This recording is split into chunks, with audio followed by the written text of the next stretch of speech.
Thank you.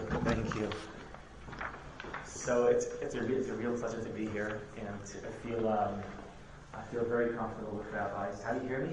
Yeah. This works. Yeah. It's not too works.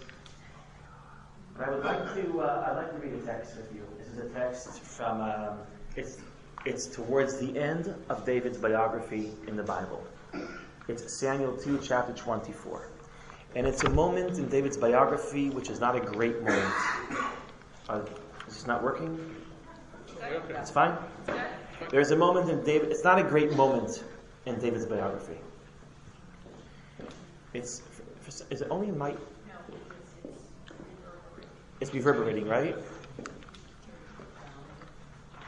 Is there a way to turn it? Okay.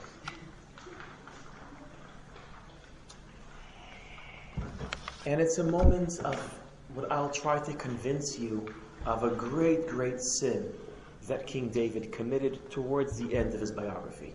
I want to think about this sin, about the meaning of this sin, and what it means about the complications of Jewish identity. And before we read this text, I want to start with three different introductions to this text. The first, conceptual. This text is a text that ends up in King David offering sacrifice in Har Moriah, in Goren Arvana HaYevusi. This is how this text ends, where he buys the plot of land from Arvana the Jebusite. He buys from the plot of land, builds an altar there, offers sacrifice, and this obviously points out the location of Bet HaMikdash. This is Har Moriah. And since this is a story happening in Har Moriah before Bet HaMikdash was created there, this story is an theological story. This is like a founding myth of Har HaBayit. If you ask the priests what happened here in the past, they could come up with two different narratives. One narrative, the classic narrative we're all acquainted with, is which one? The Akedah. But this is Avraham offered a sacrifice here, but it turns out that also David offered a sacrifice right over here. There are two moments. This is not Talmudic. This is not the Adam HaRishon narrative. This is biblical. The Bible offers two competing stories about two different people offering sacrifice in the same place. Now, before we compare the story of David, the story of Abraham, I just want to remember the story of Abraham just for a minute. The story of Abraham is a story of, as Leibovich taught us to read this, story of ultimate sacrifice. Story about a human being willing to sacrifice everything. But God is not interested in our sacrifice. He was only interested in motivation to sacrifice. Once you were willing to give up everything God didn't want from you, any of that. It's about motivation for sacrifice without sacrifice. The interesting story, what's interesting about the Akedah is that it didn't happen. It's the story that didn't happen. Usually what's dramatic about a story is what happens, and the Akedah, what's dramatic is that it didn't happen. As that Abraham didn't sacrifice his son. That didn't happen. That was replaced with a Sele Olah. And it's about a motivation for sacrifice without sacrifice itself. Martin Buber reads it this way, that there is the dominant word in the story of the Akedah, Lech Lecha. Lech Lecha in Eretz HaMoriah, which obviously echoes the only other time in the Tanakh where it says Lech Lecha. And the first Lech Lecha me'aretzecha, mimoladetcha, mibet avicha. The structure of the lines is very similar to Kachna et bincha, et yechidcha, asher ahavta, et yitzchak. It's the same structure of a resolution growing, becoming more and more specific. And they both, Lech Lecha, Eretz HaMoriah, Lech Lecha. And as Martin Buber puts it, the first Lech Lecha was Abraham being willing to sacrifice his past and his present. The second Lech Lecha is obviously not him sacrificing his past or his present. It's about sacrificing his future. By the way, it's even worse than that, because when he sacrificed his past, it was for the future. He told him, leave everything and you'll have Zerah. And what is a Zerah? In the end, Ki be'itzchak ikare lechazara. Meaning he was willing to give up his past. It was for the future. And now in the Akedah, he's asked to give up that future. Which means he's actually asked, all the sacrifices he did throughout his life were about the future, and now he's willing to sacrifice the future. That means retroactively, he's emptying his everything he did in his life from meaning. Meaning it was more than trying to sacrifice his son, it was sacrificing his own life. The meaning of his own life. And that's why Leibovich loved this moment. Because Leibovich argued that religion is about overcoming yourself. It's about going beyond yourself. It's about sacrificing yourself. Leibovich, which didn't like Christianity, uses the following metaphor. He says that in Christianity, the founding myth is Tzliva, the crucifixion. And in Judaism, the founding myth is the Akedah, and it's similar myth, just opposite. The Tzliva, the crucifixion, is a story about God sacrificing his son to redeem man, to redeem humanity.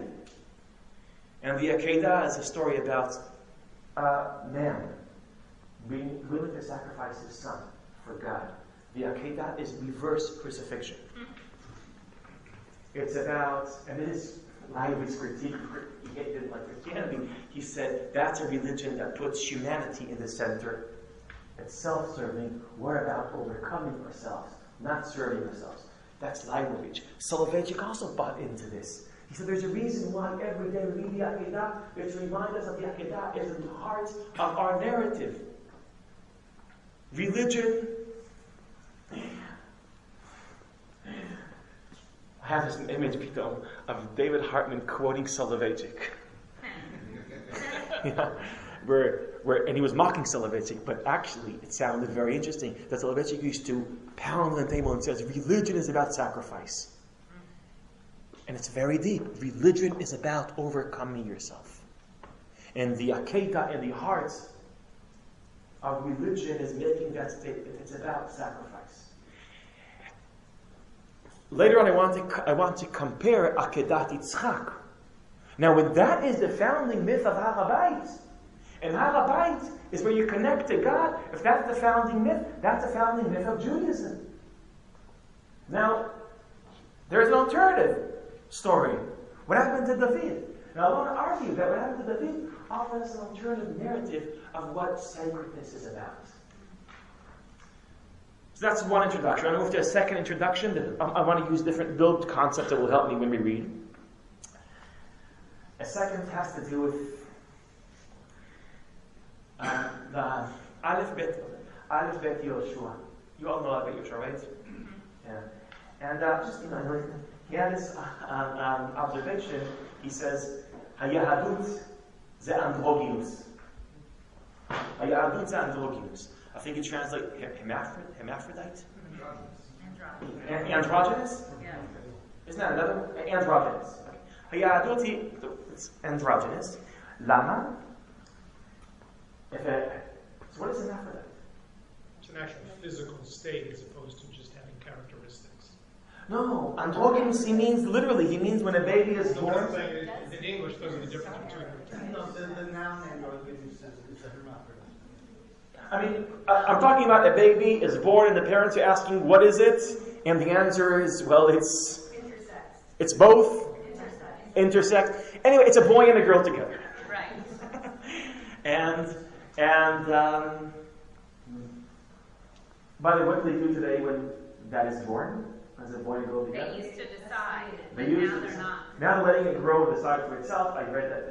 That sounds not easy growing up that way.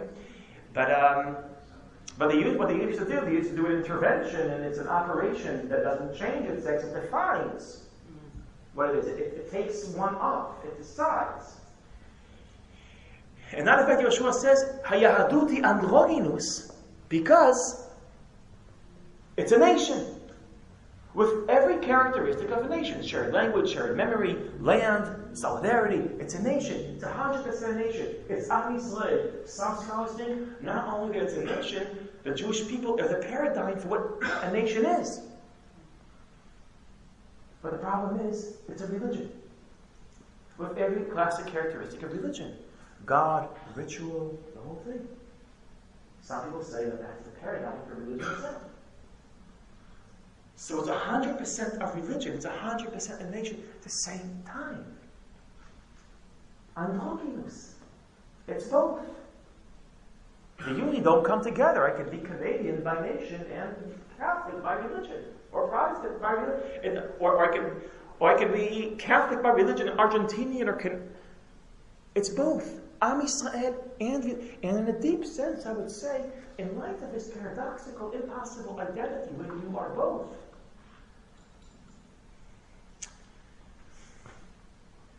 Maybe a good read of modernity are different attempts to normalize this androgynous, to create that interference, that operation, that surgery, that cancels one of the elements of the Jewish paradox, attention. Where in Europe, there was the attempt to cancel the national elements of Judaism and to emphasize the religious ones. It's a very important part of that is the Reform movement. I know the Reform movement reformed itself many times ever since. I know that. But back then, I didn't know this. I was studying a close read of the Pittsburgh platform in 1885, and it's very clear there that the reform of the Reform movement is reforming Judaism to be a religion and not a nation. Canceling Hebrew, canceling Messianic yearnings, canceling every shul is a temple, meaning we're not yearning for a temple because we're already there. Now, I know that it changed, but back then that was the keta. That was the idea. That was a reaction to the Springs of Nation. So, so that was as a reaction too. It was, nations are born and we are not. And we are a religion. Now you're right. At the same time, this is 1885. About at the same time, another reform movement is born.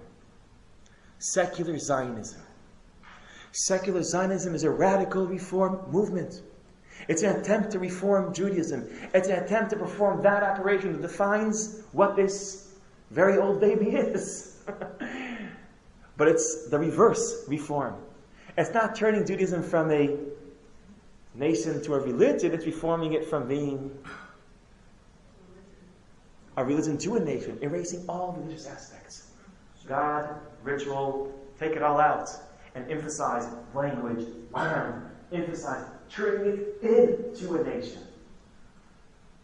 And these are two very important radical movements, two radical interventions in the identity, in the paradoxical identity of this phenomenon.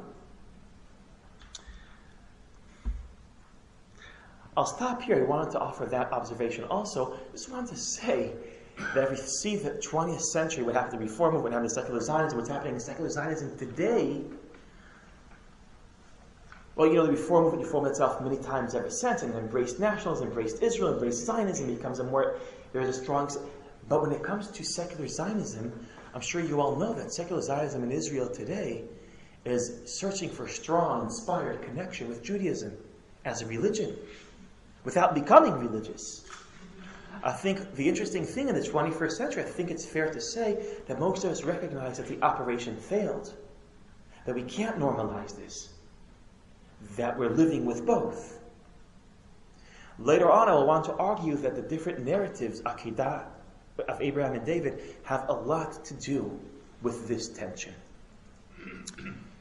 Finally, my third introduction to this reading,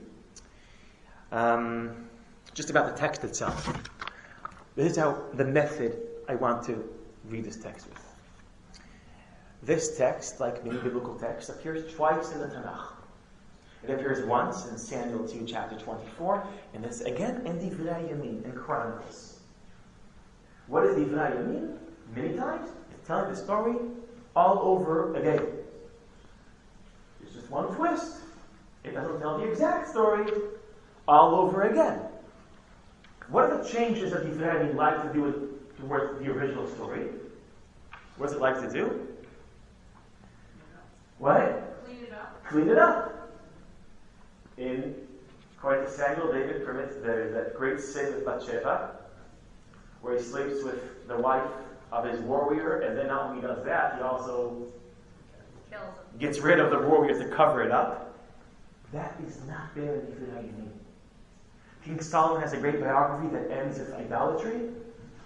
That is not part of the narrative of Divrei Yamin. Divrei Yamin is the politically correct version of the Bible. It's the censored, sterile version of the Bible.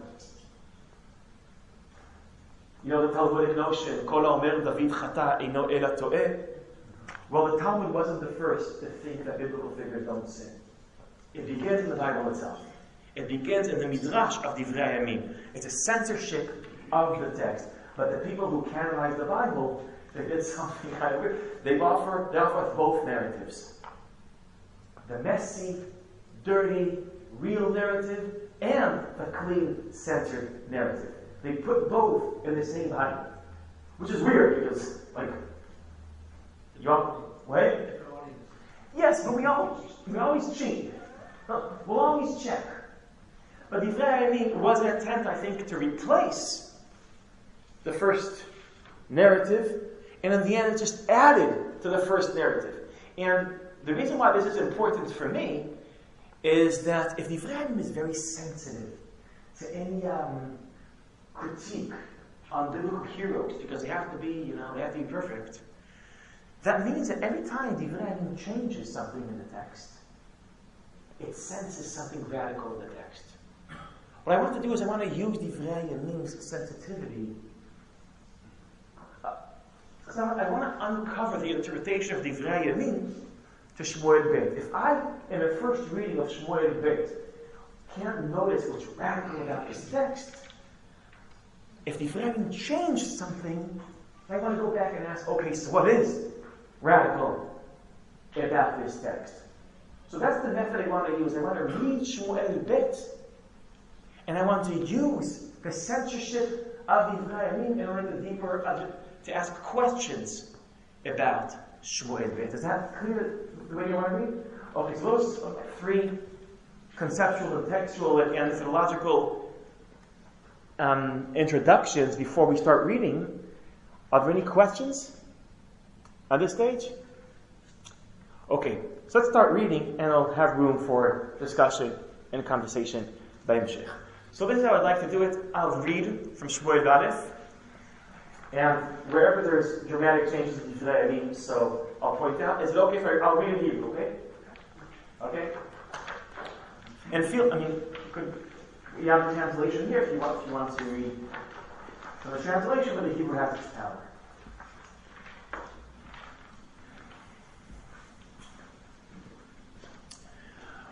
Vayosef af Adonai lacharot beYisrael. Are you with me? This is page 1. Vayasef et David bahem lemor lech men et Yisrael ve'et Yehuda. By the way, Divrei Yamin, this is already said to Divrei Yamin. We're the same Divrei Yamin. You can take a look. I don't want to go into this. This is too theological for me. Right now. Yeah. So who was the one that seduced David to sin? According to Shmuel, who was it? It was God. And in Chronicles, what did they say? No, it wasn't God. Come on, it wasn't God. So this is a great example of how censorship works.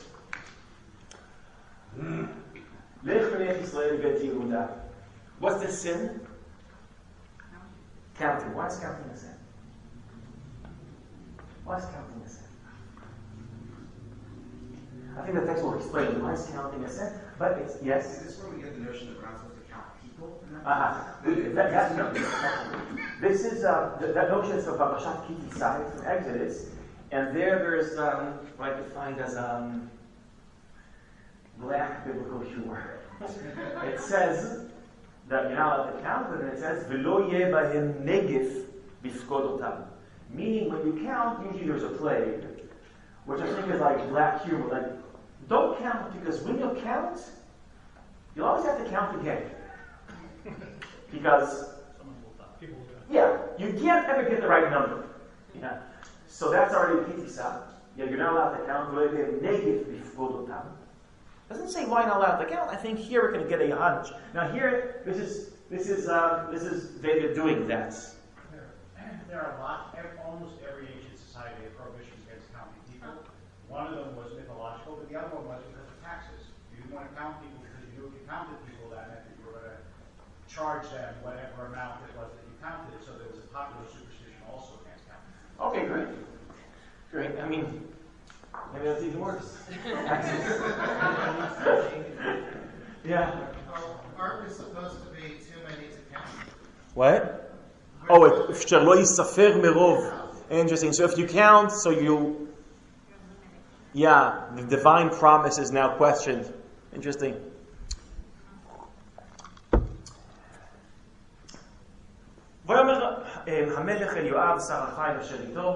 David approaches Yoav, his secretary of defense. Shutna b'chol shutei Israel midan v'ad Beersheva. Shutna in Eov, we have shutna as a word that Satan does. Mishut ba'aretz mitalech ba. Some people think that the word Satan comes from Shatan, the wanderer.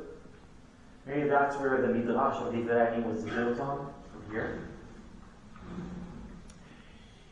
ופיקדו את העם, וידעתי את מספר העם. Why does King David want to count the people? In order to know the number of the people. We like numbers. The purpose of counting is knowing. It's its own purpose. And why do we like numbers? Why do we love numbers? Because we love numbers, right? How many people showed up? What was the turnout? We love numbers. We want to know the numbers. We need to know the numbers. Why do we need to know the numbers? I mean, okay. I know. I just happen to know that if there is a sin that American rabbi does, it's this sin. How many families join?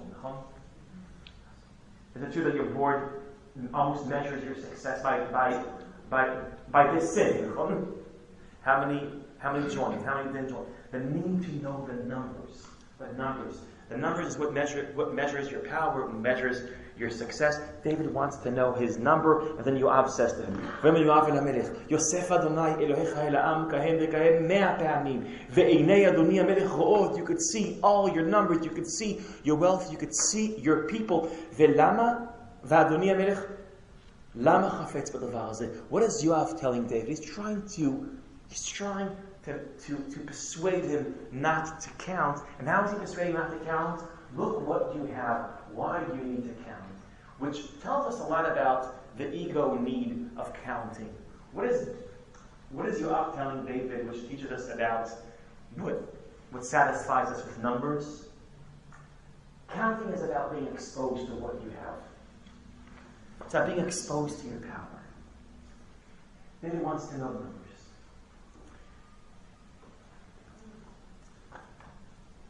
The king is not persuaded by his arguments.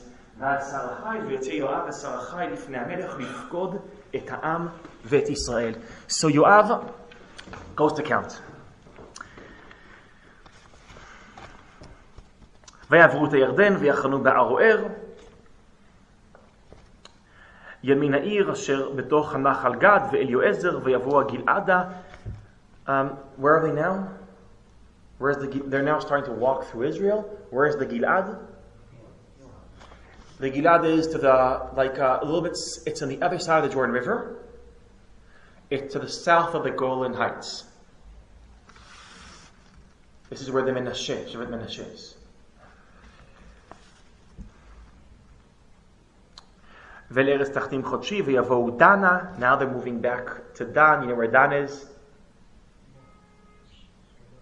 Dan, right, you know, you visit in Tel Dan, Kibbutz Dan. It's right there. Right in today's border with what? Cafe Dan, Dagala Dan. If you know. What? And there's, yeah, we have, that's right, there's. Spend a month there. You spend enough in Dan, okay. Making boots.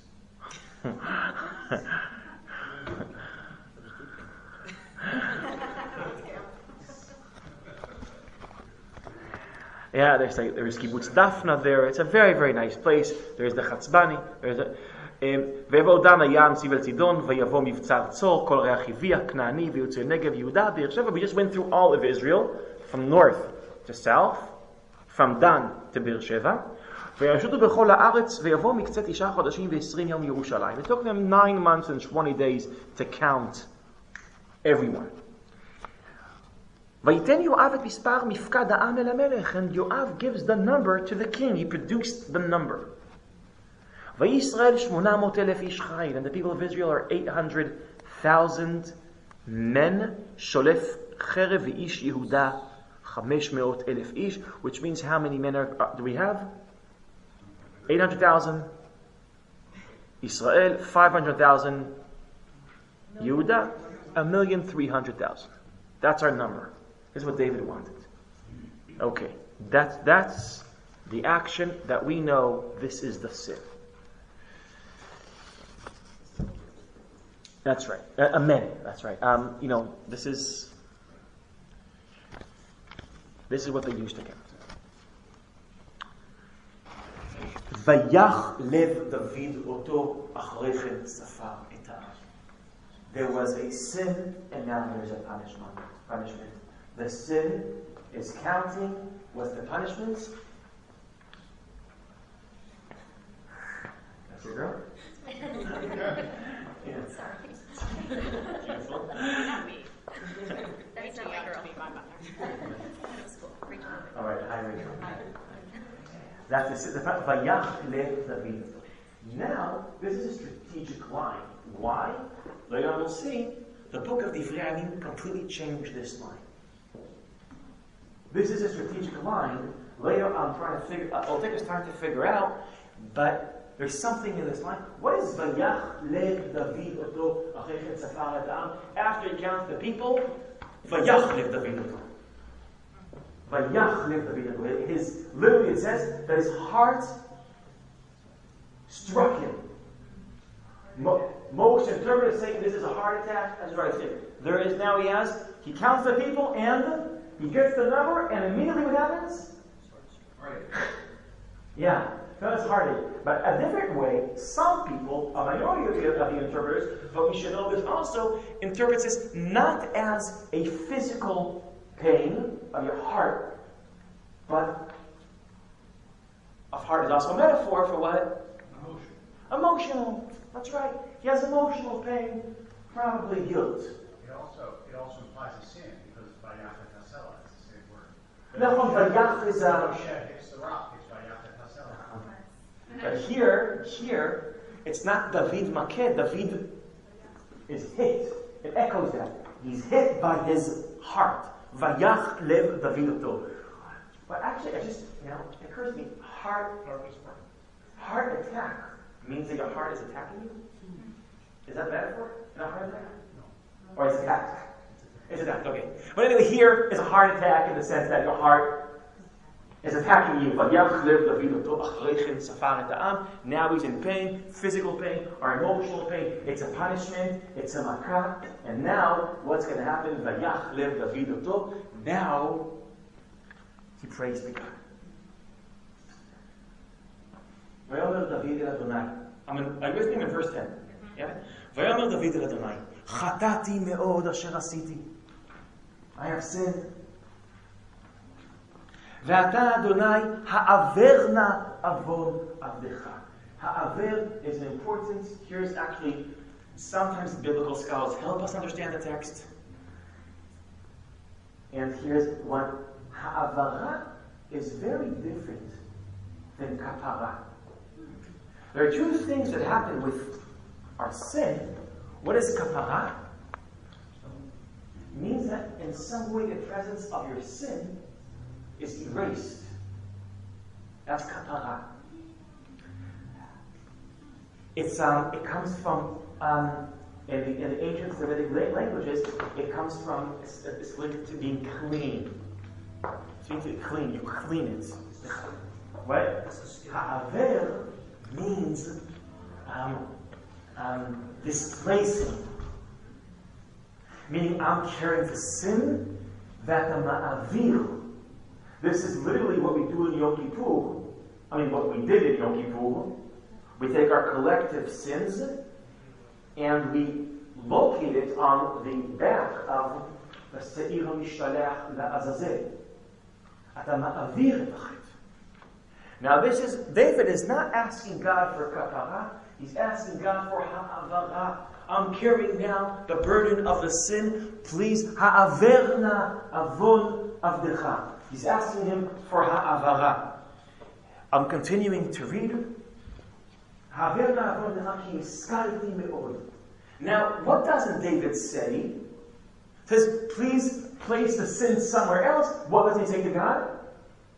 You take care of it. He doesn't say, where should I locate? Where should I locate it? He just said, just somewhere else. Ta'avir. By the way, Israeli slang works that way. Ta'avir, ta'avir. Yeah, but it doesn't say where. So, ויוקם דוד בבוקר, ודבר אדוני על גד הנביא חוזה דוד ללא. God answers his prayers. God told God, this pun works only in English, it wasn't intended. God told God to tell David that he heard his prayers and he has an answer. His answer is yes, but it's a sophisticated answer. And הלוך ודיברת אל דוד, in verse 12, כה אמר אדוני, 3 אני נותן עליך, בחר לך אחת מהן ואעשה לך. He's saying, choose your punishment. You want to locate your sin? Fine. Here are 3 scenarios how the energy created by your sin can play out. Choose the punishment. 1, I'm in verse 13. ויאמר גד אל דוד ויגיד לו, ואומר לו, התבוא לך 7 שנים רעב בארצך. Option number 1, 7 years of famine. For some reason, famine has to be, it's always in 7. The whole echoes 7 years of, the whole from Yosef. אם 3 חודשים נוסחה לפני צריך עבור רודפיך. Option number 2. You don't want 7 years of famine. You could choose an alternative 3 months of military defeat. And if you don't want the 2 of them, you could always choose וימיות 3 ימים דבר בארצך. And you could choose 3 days of plague. Listen, David, you had heartache. I can replace your heartache. You could choose 1 out of 3. 7 years of famine, a military defeat, or plague. Choose your punishment. ויאמר דוד אל גד, verse 14. צר לי מאוד, נפלנה ביד אדוני כי רבים לחמיו, ביד תפעל יפולה. That's his way of saying, I don't want to be attacked by human beings. I'm choosing plague over military defeat. Plague of Dever is divine. Also in Mitzrayim it says, Akecha b'Dever. Akehu b'Dever, sorry. Vashmidenu. Dever is divine. I'd rather be, this is a righteous moment. I don't want to be attacked by human beings. I want God to punish me. Dever is divine. And that's a great moment. We say that the Tachanun writes. I want to ask you, and then this is what happens. This is what happens. ויתן אדוני דבר בישראל, מבוקר ועד את מועד, ויעמוד מן העם, מדם ועד באר שבע, 70,000 איש. By the way, this is an ironic text. They're still counting. Now they're counting. מדן ועד באר שבע, now they're counting. Last time מדן באר שבע they counted the living. Now they're counting the dead. I have a question. What's wrong with this text? Let me ask it worse. What's wrong with David? He's taking a punishment that makes other people suffer when he's not. He has a heart, whatever it is. He's asking God to displace the sin. God comes back. And all three of them are the same answer. The people will suffer for you and instead of you. What is wrong, I would say? We thought that David's sin is what led to the punishment. It seems like, and I think this is what Yifrei sensed, the real sin is not what led to the punishment. The real sin is choosing the punishment. What would you expect David to say to God? You know what? But actually, his problem is not that he chose a punishment. He asked for this. What did he ask for? Ha'aver. So he says, you know what? Let's go ha'avara to where? To the people. You know what David said? Okay. And then every day, tachanun, that righteous moment of David, asking God, asking the people to suffer for him, and instead of it, that's our great moment in the Chanun. That's our inspiration of David saying, I want God, I want the people to suffer. This is like, the great Jesus. Jesus suffered for our need. It's believed to be suffered for us and instead of the people. For the people, instead of the people. King David has the people suffer for him in return. King David is... yeah. He's, is it okay I'm speaking this way? Is it a settle? I never notified. Settle knows to walk out and say, but that's only in Israel. You're in Hollywood. Okay. I literally had someone 2 weeks ago walk out on me, and when he got to the door, he said, he wanted more. So this is okay. So excuse the Jesus metaphor, but I think it's a gospel metaphor. As an archetype, that the real hero is one who suffers for others. Here, King David is asking God to make others suffer for him and instead of him. Now, is this our liberal sensitivity when we read this text? I want to argue this is not our sensitivity. This is Divrei Yamim sensitivity. I'll take questions in a minute. I just want to show you that this is not.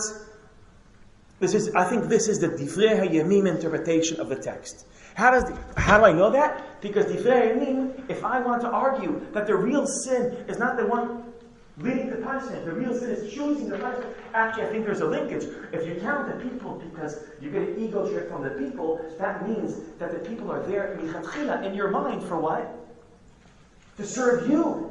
So in the first stage, you count them because they're serving your ego, but if they're there for you, now they're not only glorified, their number glorifies you, now they're suffering for you and instead of you. This is reverse leadership. You're not living for the people are living for you. Sorry, they're dying for you, in this sense.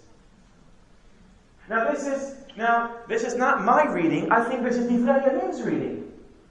And we'll see, I want to show this in two different locations. One, we move from Divrei Yamim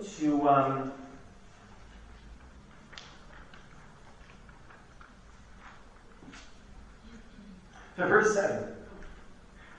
It's Pachot Yotel the same story.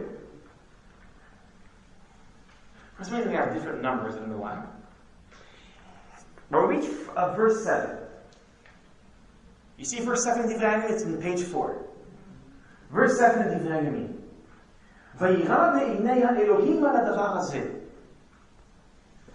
God was upset because of the sin of counting the people. Vayach et Israel. What did it say in Shmuel Bet? Vayach lev David oto, and here they changed it to Vayach et Israel. And by that change, everything changes. Why? What did they do here?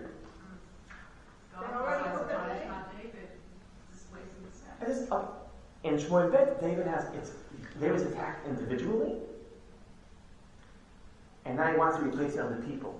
But in Divrei Yamin, from the very beginning, it's not.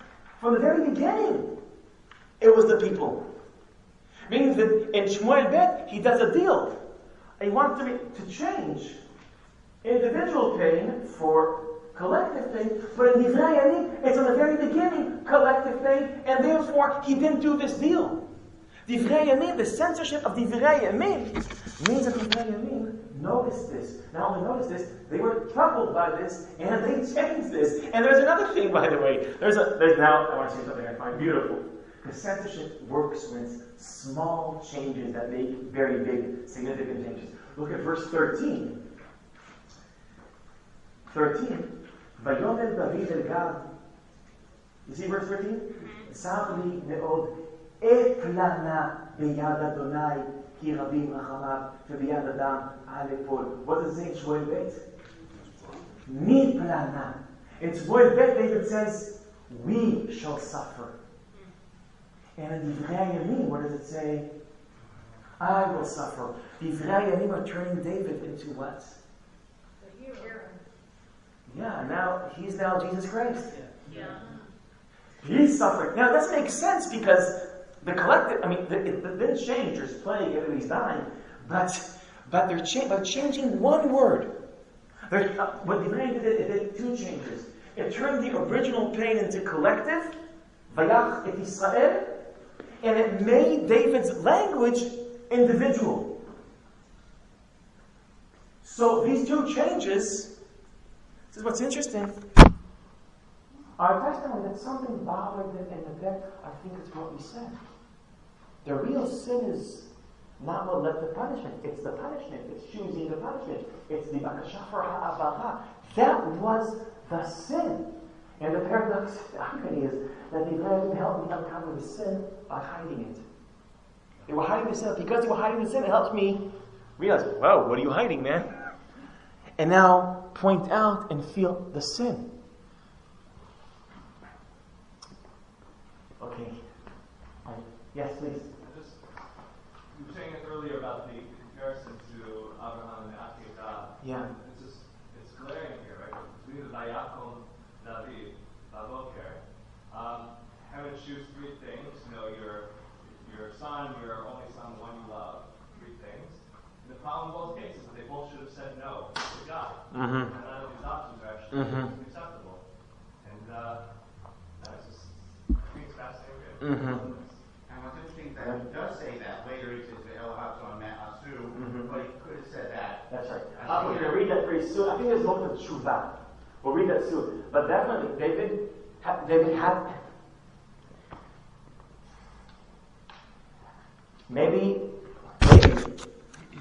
it's also a little bit more complete comparison to the Akedah, but the Akedah is an Isayon, and also for Davidus is an Isayon, and according to the Shmuel version, who made him count?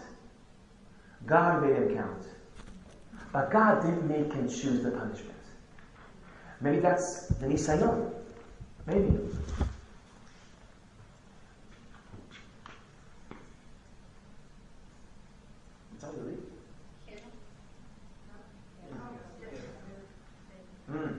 In protest?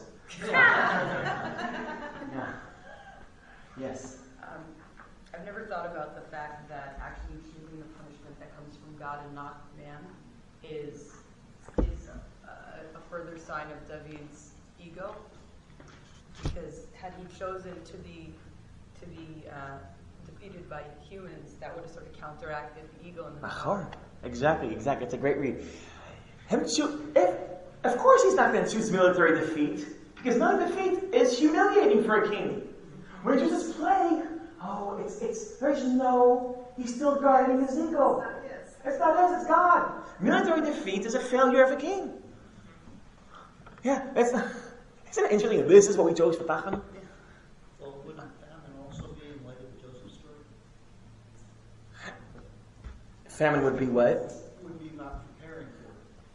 I guess. It would also be a failure of leadership. I guess. And the only thing that you're not responsible for the tragedy is plague. It's God's hand. It's not me. It's divine. So let's see how this plans out. How this plays out.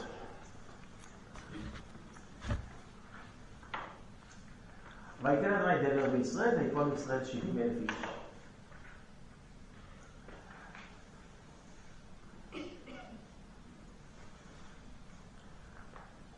I think I'm running out of time. I was supposed to do 40 minutes, at least 20 minutes. What? 15. It's 1:15. You have till 1:30. 2 is fine. 2 is fine. You fine? Yes. 2 is supposed to be 1:30. So I'll skip a little bit. I'll skip to the moment of tshuva. What's happening here is that the plague is personified as an angel going and killing. Maybe that's I don't know. It's the angel of death killing people. That's the plague. It's a personification. So David sees. I'm skipping to Pasuk Zion 16. וישא דוד את עיניו, וירא את מלאך אדוני עומד בין שמיים. I'm in Chronicles for some reason. Sorry. I'm sorry.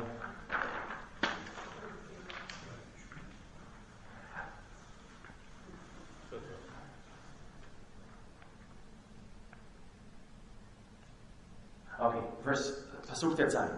וישלח ידו המלאך ירושלים שחתה, וילך אדוני לרב, ויאמר למלאך המשחית בעם, רב אתה הרף ידך, ומלאך אדוני היה עם גורן ארוונה יבוסי. This verse, I think, it's the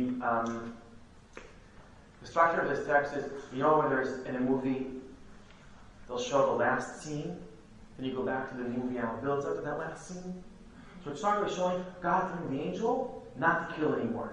And now, we reverse back and tell us what happened that led God to tell the angel not to kill anymore. And that's the next verse. Now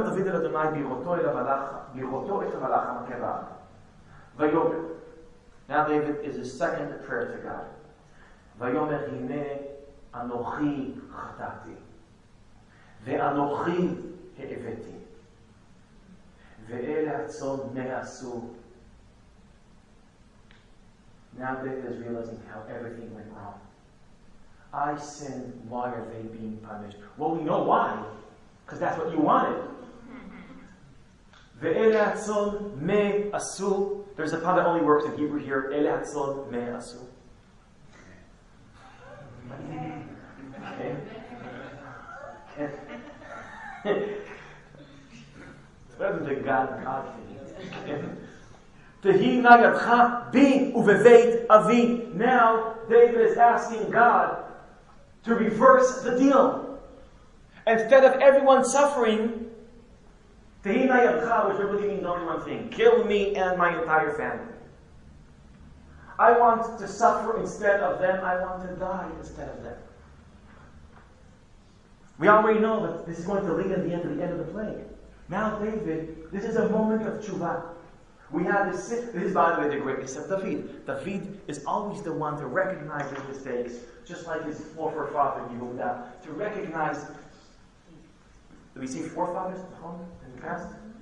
To recognize his mistake, to take responsibility, and be willing to suffer the consequence. David is not the person that doesn't sin. It's the person that somehow, Chazal said he's Nekim or Lashon Tshuva. He invented the notion of Tshuva, and this is a great Tshuva story. But this would be good material for Yom Kippur. It's a great Tshuva story.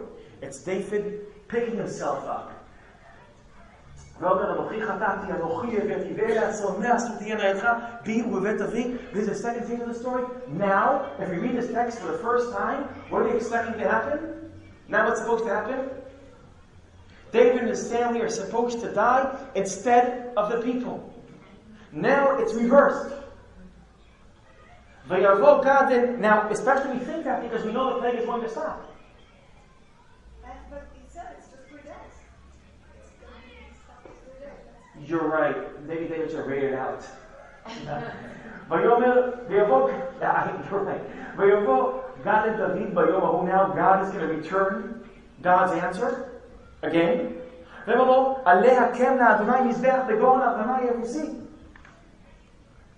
וירא דוד כבשר גד, כאשר ציווה אדוני. וישכב על בניו וירא המלך ואת עבדיו עוברים לפניו ביציע בניו והשתחוו למלך הפעם בארצה. Now we're going to discuss a quick deal to buy up Banah's land. ויאמר רבנן, מדוע בא אדוני אל מלך עבדו? ויאמר דוד, לקנות ממך את הגור ולבנות מזבח לאדוני, ולעצר מגפה מעל העם. And I tell you, the Jebusite, I need to buy your land to build an altar in order to stop the plague. And eventually, guess what happens? I'm skipping to the last verse. They do some business. In the last verse, verse 25, ויבנו מזבח לאדוני ויער עולות ושלמים, ויעטר על פני הארץ, ותעצר המגפה מעל ישראל. Here's what happens. We're expecting David, the sin, to לעבור חזרה to David. That's what David asks, but that's not God's answer. God's answer is, okay, you want it back on you? Fine. Instead of you dying, how about you sacrifice Olot v'shlamim on the altar in Hagamoria? End of story. Meaning that the sin here moves 3 times. If Vayachmet David Atov, it was in David, and then it moves to the collective, then you expect that they go back to David, but it's actually shifted to the Olot v'shlamim, and then the plague ends.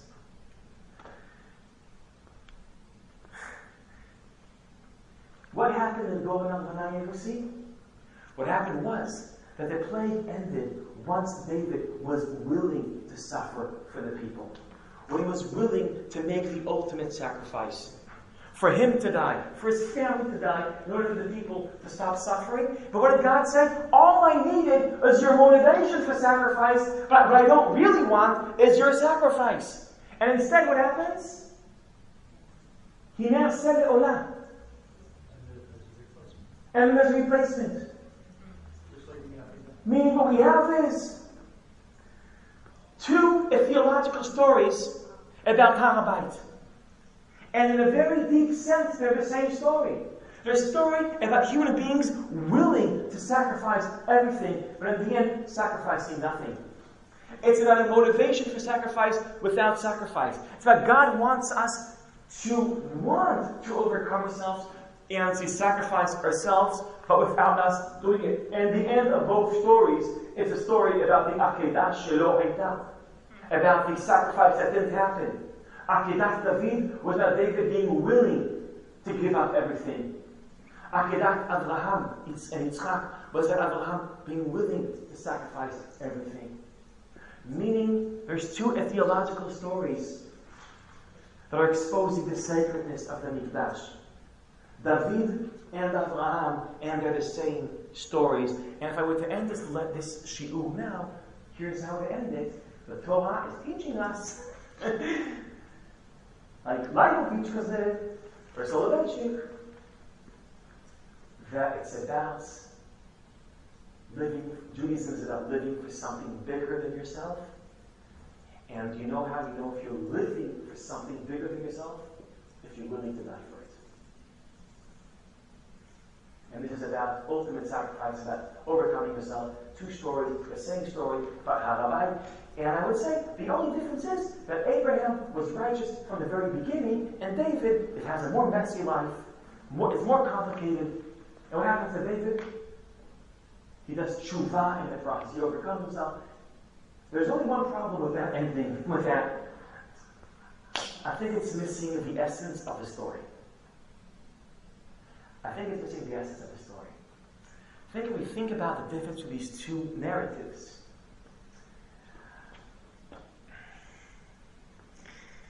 the Akedah is a religious moment. Abraham is really, like Leibovitch points out, like Kierkegaard points out, it's a religious moment. It's about sacrifice. You're surrendering to God. You're surrendering everything to God. Kierkegaard said you're surrendering your ethics to God. You're surrendering your logics to God. You're surrendering everything to God. It's a religious moment. There's nothing religious about David's moment. He's not willing to sacrifice everything for the God of Israel. What's David's motivation?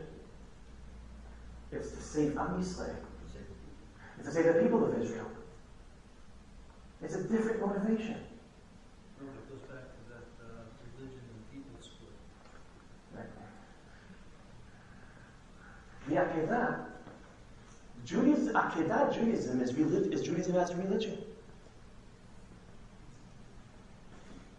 But Akedat David is not about sacrificing everything for God. It's being willing to sacrifice everything for the people. It's about Am Yisrael, not about Elohei Yisrael. David's moment is a patriotic, national moment. It's about the people. Abraham's moment is a pure religious moment. And if you want to think about it, it's even worse. Because when Abraham is willing to sacrifice Yitzchak, what is Yitzchak? It's the people. It's freaking the people. That's what it is. That's what he's willing to give up. It's not the same narrative. It's the same structure. But it's the opposite message. Well, first of all, I would ask, what is Judaism about? So I started. Now I'm reversing back to my introduction. What is Judaism? Is it a nation or is it a religion? It's androgynous. Now you ask her, what is it? What is Judaism? So you ask the Torah, what is Judaism? And they offer us two myths about what Kedusha is. Akedat Yitzchak and Akedat David. For some reason, by the way, everybody knows Akedat Yitzchak. Akedat David has terrible PR. Like it's not a part of the Haftorah, it's not a part of anything. It's just not there. But what happens? But I would say living Chayim Shel Kedusha is living about something, willing to suffer for something bigger than you. What is that something bigger than you? Is it the God or the people? According to, there's many Israelis that feel like they're living Jewishly completely without performing any mitzvot or believing in God. Because how are they living Jewishly? They're giving their life. They're willing to give up their lives for the Jewish people. And there's always the alternative. That it's a religion. It's not a people, it's a religion. And you serve God. That's how you live your life. You serve God. These are they're competing narratives. The inner tension in the Tanakh is a reflection of the tension in our identity. You have a question, you ask the Tanakh the question. Well, you don't always receive an answer. What you might get back is the question itself.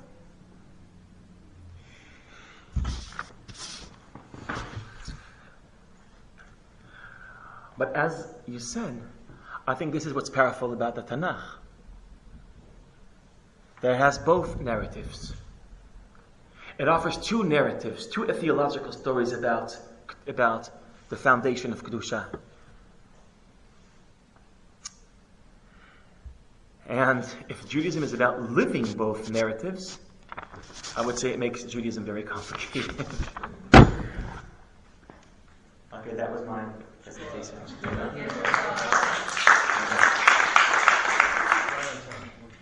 All right. So I'm all yours. Thank you. Oh, okay, great. So how about maybe if we're ready to go, we can leave now, and I'm here to continue the conversation. Yes. So it was from what I know of David Hartman's philosophy or theology. I don't think he would be too happy with these two conclusions about what Judaism is. Why? Well, he seems to prefer the Abraham argument as Sodom and Gomorrah, not Yep. the self-sacrificing. Yep. I mean, he seems to prefer the Abraham who argued with God. Yep. Or the Abraham who submits himself. Yep. Well, I described your attention within the Bible. There's obviously a tension within Abraham himself. Right. Abraham of Sodom and Abraham of the Akedah are not the same Abraham, but they are. But so how, in other words, if this is what Judaism is about, how his philosophy fit in? David Hartman's? Yeah. Well, first of all, I know you're not David Hartman. but David Hartman, look at his biography. David Hartman was a Zionist that comes to Israel, devotes his life to the Jewish people, and constantly tells them it's not about people. It's not? No, she's asking specifically about a person, about David Hartman. David Hartman is a very complicated, interesting, thrilling human being. Abraham Joshua Heschel, it was always about him. David Joshua Heschel had two loves, great loves. And a love for God and a love for Israel. Israel is an echo of eternity. It's a great, great love for Israel. And then shall love all the rest of his works. Or it's a great love for God. And his great love for God is a love that transcends ethnicity, tribalism, national. He has two great loves, Heschel. How can Heschel... These two narratives are living narratives, and I mean, these are living contradictions. I want to thank you for this session. I want to thank you for reminding me of something I didn't think of for several years now. I got a call one day from some outfit asking me, of all the people in the Bible, who would you like to meet? And without even thinking twice, I said, King David. I was right. Thank you.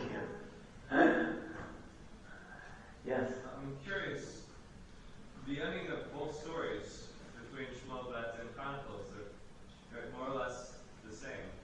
But I'm curious, because we didn't take a close look at it, how does the changes in the narrative affect the change in this theology? I think Chronicles here is very aware of the analogy to the Akedah. And he makes it more Akedah-like. If you look at how Chronicle ends, it ends with I'm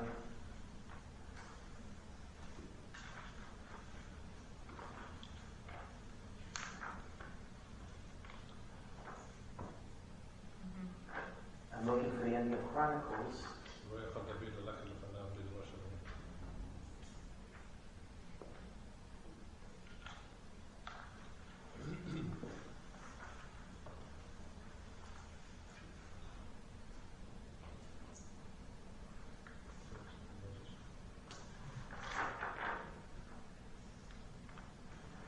Oh, great. So the book of Chronicles creates this image of the angel. He expands, he makes the metaphor of the angel more graphic. The angel is the Bever, and the angel is the Malach Mashchit, and he has a sword, and he is bound to kill Jerusalem. So you have Chavosh Lufa, the angels are about to kill Jerusalem, and it's a gigantic angel, Mishalayim Va'aretz. And how does it end? David does the sacrifice, and how does it end? It says, Vayivin, Shamizdeach, Lid Adonai, Va'al Shemim, Vayikran Adonai, Vayomer, I'm in verse Kaf Zayin, you see Kaf Zayin? Page 5. Vayomer Pizit Amalach, Vayashev Chavo El Nadana. God tells the angel, the sword is up, he's about to kill, and he tells him to put the sword down. Does that image... What's the image you have? Abraham about, in a country verse, Abraham, the angel, tells Abraham to return his knife. This time, the angel doesn't tell Abraham to return his knife. This time, the angel is asked to return his knife. So I think the Divrei is very aware, literally, is using the Akedah memory we have and bringing it back to life, just expanding it. It's not the Malach that returns the Sakin. So it's not the Malach asking to return the Sakin. This time the Malach itself is returning his Sakin. So the changes so we have in the narrative don't truly affect the theology of the story. It's more or less... It's also an Akedah. It's an they're also in the language an Akedah. It's an Akedah without Tshuva. It's purely an Akedah. Without no moment of Tshuva, because there is no sin. It's only Tshuva. But the Divrei Yamim are aware that, okay, we're playing in... They both have stories of somebody willing to offer everything in Havabai, and it ends with an angel and returning of the Sakin. It's all the motifs, but the Divrei Yamim takes it one step further. This time, the angel is not asking to return it. He's the one returning it. When Abraham is right there, now the angel is not saying that, it's asked that. So the Divrei Yamim, I think, is playing on the linkage to the Akedah. Whoever, I think, if I wanted to argue that, the writers of the Divrei Yamim read Shmuel a bit, and they felt the analogy, and they decided to make it more clear.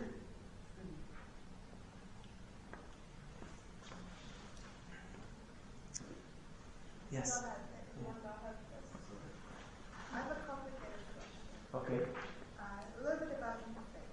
Okay. Especially, you're saying that Judaism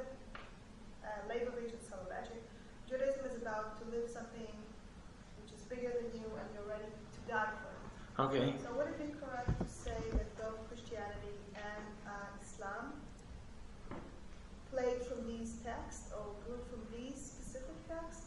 Would it be like in a way, not textproof, but I know the Akedah story is core in both. Mm-hmm. Reading this, it's really makes the connection. And for me, as I understood, Rabbinic Judaism didn't really push this agenda of Marxism, like being a Marxist. It's interesting, the Akedah is central in all three religions. And the church fathers, what they did with the Akedah, they thought this is a prefiguration of the crucifixion. Where the theology that's just as a prefiguration, who is Christ in the prefiguration of the Akedah? The Lamb. Christ is the Lamb. Yitzchak is humanity. Christ is the Lamb. Just don't kill Isaac. Kill the Lamb. That's Christ being sacrificed instead of us. That's how the Akedah is interpreted by the church fathers. How is the same story fundamental narrative for Islam? According to the Surah of the Akedah, describes how Abraham is about to kill his son, doesn't kill his son, but doesn't say the name of the son. He doesn't say his name. And then God appears and he says the following. It's an amazing midrash. He says the following.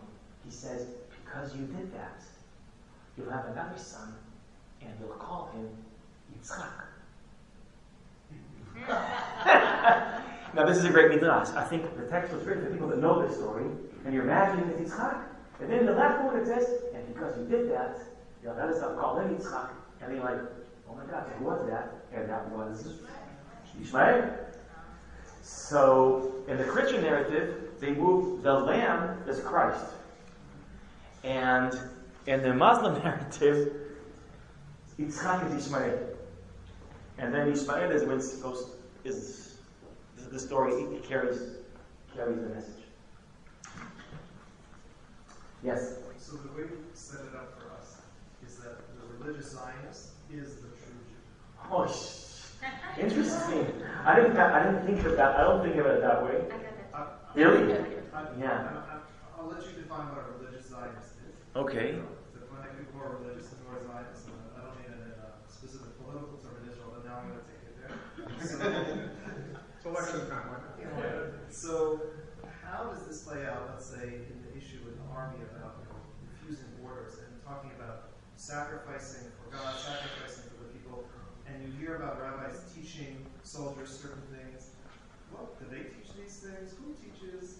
What Great question. kind of framework do they set up? Great question. In 2005 was a interesting moment. I shouldn't say interesting because it's so painful, all these issues in Israel. Like, it's interesting, it's as if I'm like very remote. But it was interesting that many religious soldiers, this is what they understood. Yeah, 2005, that's the evacuation of Gaza in northern Samaria. So many religious soldiers, their rabbis told them, and the rabbis know what God wants. This is what they believe, that the rabbis know what God wants. That's pretty amazing. And the rabbis, you're rabbis, so you also know what God wants, right? so you get to identify. So they told the soldiers that they're not allowed to participate in the Hitler group. They're not allowed to. Okay? The problem is, the Israeli government, the representative of the Jewish people, the elected government, and according to the polls, 70% of Israelis wanted this engagement. So we have told them, you need to do that. So the Israeli government expresses the will of the people, the rabbis express the will of God. And guess who's caught between the two stories? Between David and Abraham. What are you looking for God or for the nation? Because the people are asking me, and I am their servant, to evacuate Gaza. But God is telling me, understand, this is how it works in our mind. God is telling me not to. Who am I loyal to? That was religious Zionism is actually a good way it's played out in Israel, is more and more now that people that live both were in conflict. And what do you do now? Who do you listen to? My rabbis? And the interesting thing is, you know what they chose? Most of them in the end. How many civil people would die? Refusal of word of disengagement. Barely. Barely, not many. In the end, well, it's for many reasons. Also, the Army was very smart the way he used them. He put them in situations where they went out. But most chose, in the language we create here, the David narrative. Most chose Israel's democracy. I don't agree with the decision, but this was a decision reflecting the will of the people. I just want to say, that's not to say that next time around, this is what's going to happen. Because this engagement created also a lot of soldiers that feel guilty for making that choice, and therefore it might. But at that moment, that was the conflict. How did it work in terms of like at what level is this a captain? And now 10 years later, these guys are colonels, generals, and it changes the dynamic when it's the power structure is still secular, the ones who are for the people, and the people who are debating are lower down on the totem pole, so to speak, and it might change as. It's very, very complicated. It's so complicated, so specific. I'm also not really sure. I don't know the numbers, like how many of watch levels is what. I want to say something about attention we have within Israel. Israelis have two big critiques of religious people in Israel. One critique is that they're starting to control the army. A second critique is that they don't go to the army. But they don't always realize there's a tension here. Like, if you want all the Charedim to go to the army, that will change the army. We want them going to the army at the same time, not having too much impact on the army. I think Israel didn't really, like with Tzionut Datit, with Zionism, we want you not in control. With Charedim, we want you there. It's really, people aren't coherent. Okay, I'm not saying that, but it's there is a tension there that we didn't settle yet. I just want to share my own politics. Is that I don't think Charedim should work in the army. When I say that in Israel, I sound like a traitor. But I don't think Charedim should go to the army because I think the Israeli fantasy is the following fantasy: hey, if we get all the Charedim to go to the army, that will change them. I don't think they realize that if all the Charedim will go to the army, it will change the army. I don't think they realize that. That will change things happening to women in the army. It will change the army. It will. So, we don't, obviously the best would be if they also were the army, but we don't live in a perfect world, and in an imperfect world, I'd rather the imperfection of the army being what it is. What? National service, nothing. Okay, the Charedim is a whole big, is a whole conversation. Israelis are obsessed with this conversation. They're obsessed with this. They have to understand. Yes, sir. So I wonder if there's a bit of a false dichotomy between Judaism as a religion and Judaism as a nation, because they're both religious texts. They're both canonized. They're both in the Tanakh. It seems like they're two different sides of religion. They're both religion. Mm-hmm. They're just, one is religion that sacrifices human beings for God, and one is religion that saves human beings for God. So couldn't there just as easily have been rabbis who said, you're obligated to participate in the disengagement? I'm sure there were. We just, more like our people, many of our people, right? Like, in other words, is it not religious because it fundamentally chooses humanity over some human sacrifice? Interesting. I'll answer it on a political level.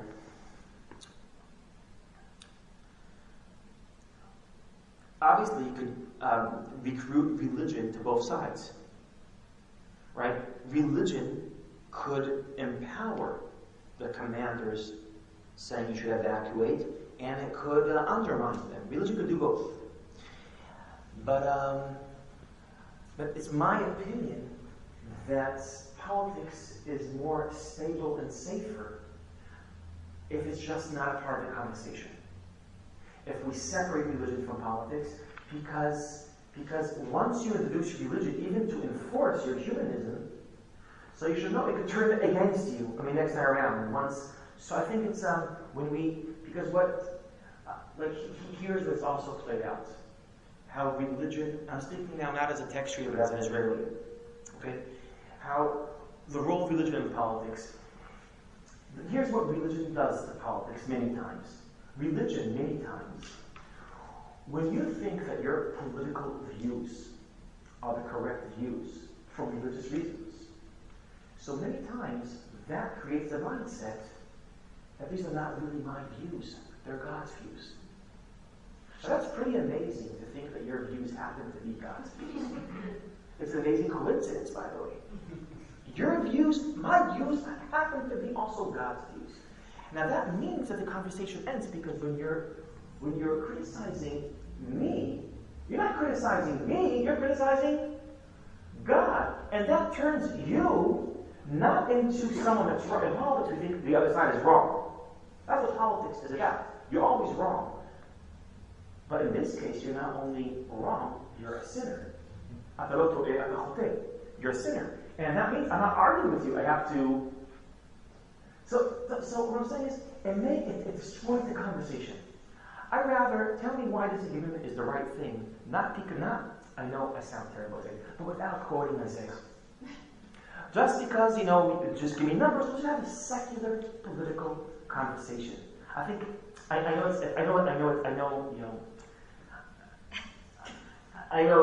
it's not easy, but I think it's healthier in order to have a conversation. This is my opinion, okay? In order to have a conversation, unless